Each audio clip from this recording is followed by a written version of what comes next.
देश भर में एनआईए की टीम जो है वो कई राज्यों में पीएफआई के सदस्यों को पकड़ रही है, गिरफ्तारियां कर रही है। पीएफआई के जहां पे नेटवर्क ऑपरेट होते हैं, ऐसे करीबन 8 से 10 राज्यों में अब तक छापेमारी हो चुकी है। इससे पहले भी अभी छापेमारी हुई थी और अब फिर छापेमारी का दौर सिलसिला लगातार जारी है। सबसे बड़ी बात यह है कि ये छापेमारी के बाद चाहे आप उत्तर प्रदेश देखिए, चाहे केरल देखिए, चाहे असम देखिए, चाहे दिल्ली देखिए, तमाम जगहों से लोगों को पकड़ा जा रहा है और बताया जा रहा है कि एनआईए की टीम के पास प्रॉपर इनपुट्स हैं कि आखिर कहां से क्या फंडिंग होती थी, किस तरीके से पीएफआई ऑपरेट होती थी। तमाम ऐसे कनेक्शंस हैं जिन पर पीएफआई की टीम जो लोग जुड़े हुए थे इससे, ऐसे में उनको एनआईए ने लगातार पिछले 1 साल से ज्यादा वक्त से ट्रेस किया है। हमारे साथ बातचीत करने के लिए शैलेंद्र वांगू हैं और साथ के साथ शंकर आनंद हैं जो लगातार पीएफआई को और जिस तरह से एनआईए की पूरी टीम ने छापेमारी की है उसको कवर भी कर रहे हैं। शंकर, सबसे बड़ी बात यह कि हम देख रहे हैं कि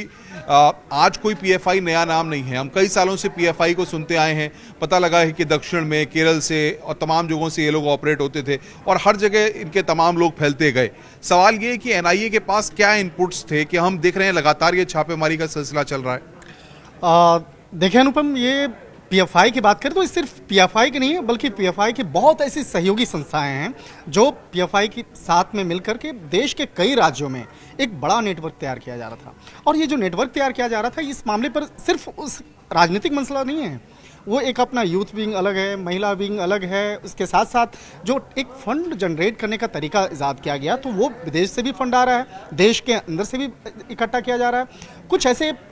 स्टेटमेंट्स जो ये हमारे हाथ में लगे थे जिसमें कि बाकायदा देखा जा रहा था कि उत्तर प्रदेश के कई ऐसे जो छोटे छोटे जगह हैं वहाँ से कहा जाता था कि मुस्लिम या कोई धर्म विशेष को लेकर आगे बढ़ के उसके साथ ज्यादती हो रही है, तो उसके बाद विदेश से चंदा इकट्ठा हो रहा है। और जो जमा होता था, अभी जो हम लोग खुलासा किए थे, तकरीबन 120 करोड़ रुपया का खुलासे का, कहीं से 25,000 रुपये जमा हो रहा है, कहीं 20,000 रुपये जमा हो रहा है, कहीं 40,000, तो छोटे छोटे रकम। तो ये जांच एजेंसियों के रडार पे कभी नहीं आता है और ये करते करते एक बड़ा सा, एक कहा जा सकता है, एक नेटवर्क तैयार किया गया। और कहा जाता था कि पीएफआई पहले साउथ में केरल, तमिलनाडु, कर्नाटका का है, लेकिन देखते देखते देश के तकरीबन 17 राज्यों में यह अपना पांव पसारा। और इसी मामले की गंभीरता को देखते हुए पिछले कुछ समय पहले केंद्रीय गृह मंत्रालय में महत्वपूर्ण बैठक हुई जो बाकायदा इस मामले पर आगे हम लोग चर्चा भी करेंगे। और उसी के बाद इस मामले में एक बड़े ऑपरेशन की तैयारी की गई और ये ऑपरेशन ऐसे नहीं हुआ है, कई राज्यों के डीजीपी केंद्रीय गृह मंत्रालय में और साथ साथ में सवाल ये सबसे बड़ा होता है जब हम देखते हैं पीएफआई की बात करते हैं, सवाल ये है कि लोग ये समझना चाहते हैं कि एनआईए की टीम या जो जितनी भी इंटेलिजेंस एजेंसियां हैं, आखिर उनके पास ऐसे क्या इनपुट थे कि ये लोग ऐसा क्या कर रहे थे जिसके चलते इनको गिरफ्तार करना पड़ा, इस तरीके से मुझे देश भर में एक अभियान चलाना पड़ा। ऐसा क्या कर रहे थे वो बताइए। देखिए, इन लोगों ने पिछले 4 सालों के दौरान, 4 साल 5 साल के दौरान कुछ नया एक तरीका इजाद किया। ये जो भारतीय झंडा है, तिरंगा है, उसको भी लेके साथ चले, ऐसा जिससे कि उस पर आरोप ना लगे कि हम देश विरोधी नहीं हैं। जब राजधानी दिल्ली में सीए और एनआरसी प्रोटेस्ट हुआ था, उस वक्त में भी कई ऐसे लोग थे जो पीएफआई से संबंध रखते थे, पीएफआई एसडीपीआई का संबंध रखते थे, वो भारतीय तिरंगा को लेके बैठे। उसके बाद कई ऐसे मसले हैं, कई ऐसे जो तमाम तरीके हैं, उन तरीकों को इजाद किया गया जिससे कि ऐसा लगे कि ये भारत विरोधी नहीं बल्कि अपनी बातों को रखने का तरीका। तो यहाँ पर कहा जा सकता है कि इन तमाम चीज़ों को ध्यान में रखते हुए पीएफआई और एसडीपीआई जो है एक अपना एक राजनीतिक एजेंडा तैयार कर रहे थे और धीरे धीरे अब कई राज्यों में पांव पसारना स्टार्ट किए। और कहा जा सकता है कि धार्मिक उन्माद फैलाना, सांप्रदायिक माहौल तैयार करना या जो देश विरोधी गतिविधियों को कैसे अंजाम देना है, तो इन तमाम मामलों पर पीएफआई और उसके जो सहयोगी, कहा जा सकता है कि जो बात आप करेंगे भी एक टीम बनाने की लोकल स्तर पे, हर जिले के स्तर पे, या जो बड़े बड़े टारगेट पॉइंट्स थे। हमारे साथ शैलेंद्र भी हैं। शैलेंद्र, सबसे बड़ी बात यह कि गृह मंत्रालय की बात करें या फिर जितनी इंटेलिजेंस एजेंसियां हैं, क्योंकि हम देख रहे थे कि जब पीएफआई में स्टार्टिंग में ये पूरी छापेमारी हुई थी तो अमित शाह ने भी उसको लेकर के बैठक की थी, तो क्या सरकार के पास इस तरीके के इनपुट्स पहले से थे? देखिए, सबसे अहम बात यह है कि पीएफआई को लेकर बहुत समय से नज़र बनी हुई थी एजेंसीज की। और जो ये आपने अभी सवाल पूछा कि ये कर क्या रहे थे, जो एनआई की तरफ से बयान जारी किया गया पिछली रेड जो 22 तारीख को हुई थी, उसमें ये कहा गया था कि ये टेरर एक्टिविटीज़ को बढ़ावा दे रहे थे और ना सिर्फ इतना बल्कि लोगों को रेडिकलाइज करने की कोशिश भी कर रहे थे। यानी कि उनको ये कहा जा रहा था कि वो टेरर आउटफिट्स जिस तरह से इस्लामिक स्टेट है उसको ज्वाइन करने के लिए लोगों को उकसा रहे थे। और वहीं साथ ही साथ जो ट्रेनिंग होती है, हथियारों की ट्रेनिंग, उस तरह की ट्रेनिंग के भी इनके इरादे थे। तो जिसके बाद ये जो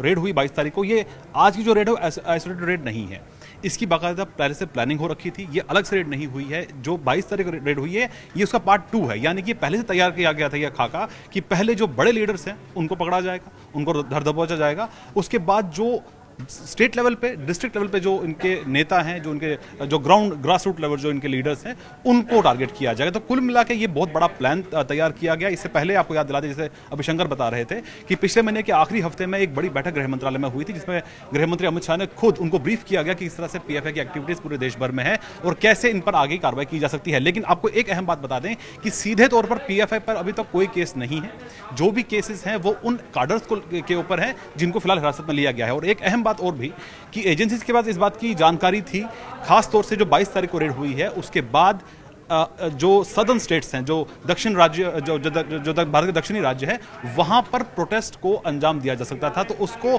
कहीं ना कहीं रोकने के लिए, प्लानिंग को निस्तनाबूद करने के लिए ये फैसला लिया गया कि उनके ग्राउंड जो लीडर्स हैं उन पर भी इस तरह की कार्रवाई की जाएगी। लेकिन सबसे बड़ी बात यह है कि उत्तर प्रदेश की अगर हम बात करें तो उत्तर प्रदेश में भी चाहे बहराइच हो, चाहे अयोध्या हो, तमाम जगहों पर, लखनऊ में भी कई जगहों से कई लोगों को पकड़ा गया है। सवाल ये कि उत्तर प्रदेश में अक्सर हम देखते हैं, चाहे CNRC का मसला हो, उत्तर प्रदेश जो है एक सेफ जोन क्या माना जाता है इसलिए इस तरह की चीजों को ऑपरेट करने के लिए। देखिए, जैसे अभी शंकर बता रहे थे कि ये किसी एक राज्य तक सीमित नहीं है। इनके जो उन्होंने पैर पसार रखा था बहुत से राज्यों में, शुरुआत केरल से हुई, केरल बेस्ड ऑर्गेनाइजेशन है, लेकिन धीरे धीरे ये बाकी राज्यों में अपना पैर पसार रहे थे। उत्तर प्रदेश क्योंकि बहुत बड़ा राज्य है, वहां पर इनकी एक्टिविटीज लगातार हम देख रहे थे पिछले कुछ टाइम से लगातार बढ़ रही थी। तो ऐसे में हमने ये भी देखा है कि सिर्फ उत्तर प्रदेश नहीं, और भी ऐसे स्टेट्स हैं जिन्होंने ऑफिशियली रिकमेंड किया है और केंद्र से मांग की है कि पीएफआई पर बैन लगना चाहिए, लेकिन बिना किसी केस के, बिना वाटर टाइट केस के इस तरह से किसी भी ऑर्गेनाइजेशन पे बैन नहीं लगाया जाता, क्योंकि देश में कानून व्यवस्था जिस तरह की है और जिस तरह से कोर्ट का एक ऑप्शन रहता है, तो उसमें ऐसे बहुत से केसेस हैं कि इसमें यह भी कहा जाता है कि जो सबूत के अभाव के चलते बहुत से केसेस जो हैं वो उसमें कन्विक्ट नहीं किया जा सकता है। तो ऐसे में जाहिर तौर पर इस बार जो कार्रवाई की जा रही है, माना जा रहा है कि जो सबूत इकट्ठा हो रहे हैं, और जो लास्ट जो रेड हुई थी 22 तारीख को, उसके बाद एक स्टेटमेंट जारी किया गया एनआईए की तरफ से, जिसमें कहा गया कि उनके पास से इंक्रिमिनेटिंग मटेरियल और शार्प एज वेपन्स भी रिकवर हुए हैं और बहुत से मोबाइल डिवाइसेस भी रिकवर हुए हैं। तो अब फिलहाल कुल मिलाकर यह कहा जा सकता है कि पीएफआई के खिलाफ एक वाटर टाइट केस तैयार किया जा रहा है। अगर इसके पर अगर बैन लगाना होगा, जिसकी काफी चर्चा हो रही है कि बैन लगेगा या नहीं लगेगा, कैसे लगेगा, तो ऐसे में ऐसा नहीं है कि राज्यों ने मांग नहीं की, राज्य ने मांग की है, यूपी ने भी मांग की है, झारखंड भी मांग कर चुका है कि पीएफआई पर बैन लगना चाहिए। लेकिन इसके लिए जरूरी है कि पहले पुख्ता सबूत हो जो कि कोर्ट में साबित हो सके। तो ऐसे में फिलहाल जो अभी हम कार्रवाई देख रहे हैं 22 तारीख की और आज की जो हम कार्रवाई देख रहे हैं, तो कहीं ना कहीं सबूत जुटाए जा रहे हैं और जो इंक्रिमिनेटिंग मटेरियल उनके पास से मिला है और किस तरह से वो लोगों को, युवाओं को खासतौर से उकसाते थे कि वो इस्लामिक स्टेट जैसे टेरर आउटफिट को ज्वाइन करें। शंकर भी मेरे साथ हैं, उनसे बातचीत करेंगे। शंकर हमारे साथ हैं। शंकर, सबसे बड़ी बात यह कि जिस तरीके से हम देखते हैं जो यूथ है उनको टारगेट करने की कोशिश की जाती है, और कहीं ना कहीं जितने ये संगठन होते हैं वो चाहते हैं नए लोगों को अपने उसमें संगठन में शामिल किया जाए, उनका ब्रेन वॉश किया जाए, उनको कहीं ना कहीं किसी एक पद्धति के आधार पर आगे ले जाया जाए और अपने कहीं ना कहीं जो उनके मोटिव्स होते हैं उनको लोगों को थोपना चाहते हैं या उसके जरिए कहीं ना कहीं चीज़ों को करना चाहते हैं। देखिए, यहाँ पर सिर्फ देश के अंदर नहीं, विदेश से भी जुड़ा इसका कनेक्शन है, और विदेश में भी कई ऐसे मुस्लिम धर्म संप्रदाय से जुड़े लोग हैं। किस तरह से उसको बरगलाया जाता है, बरगलाने के बाद एक मुहिम तैयार किया जाता है, और मुहिम तैयार करने के लिए वो रातों रात नहीं होता है, इसके लिए कई एक ऑपरेशन जो है वो तैयार किया जाता है। और इसी बात को ध्यान में रखते हुए केंद्रीय गृह मंत्रालय के द्वारा ये ऑपरेशन ऑक्टोपस से स्टार्ट किया गया, और ये पूरे ऑपरेशन को अंजाम देने के लिए पिछले 4 महीनों से लगातार इस मामले पर बैठक हो रही थी, और उसके बाद बैठक करने के साथ साथ ये भी इस बात का ख्याल रखा जा रहा था कि ये मिशन कहीं से भी फेल नहीं होना चाहिए, कहीं से भी कोई भी इंफॉर्मेशन लीक नहीं होनी चाहिए। और इसके लिए तो क्या माना जाए, जब एनआईए जब तमाम राज्यों में छापेमारी करने जाती थी तो वहां के एटीएस, एसटीएफ, इन लोगों को कुछ भी नहीं पता होता था? देखिए, इससे पहले तो जिस तरह से एनआईए और ईडी का जो ऑपरेशन था वो एक अलग ऑपरेशन रहा, लेकिन अब देखिए आज का जो ऑपरेशन है उसमें थोड़ा सा अलग है। आज के ऑपरेशन में एनआईए और ईडी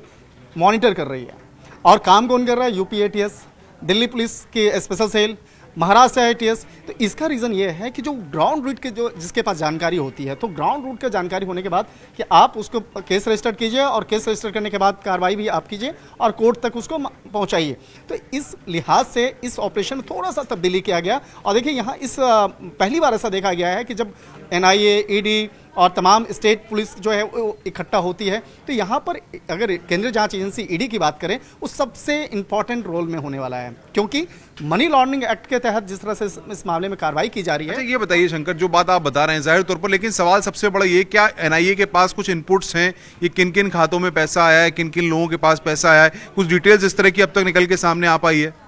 अनुपम, ये बेहद महत्वपूर्ण सवाल है और इस महत्वपूर्ण सवाल का एक मैं जवाब इस लिहाज से देना चाहूँगा कि देखिए, ये बहुत टफ था। ये टफ इस लिहाज से था कि यहाँ पर जो लोगों से पैसा इकट्ठा किया जाता था ना, 2000, 5000, 500, 700, आपको पता ही नहीं चलेगा वो पैसा कहाँ जा रहा है, और वो पैसा एक साथ इकट्ठा हो रहा है और उसके बाद एक शख्स ऐसा होता था फिर उसको उठा करके दूसरी जगह पे जमा करना।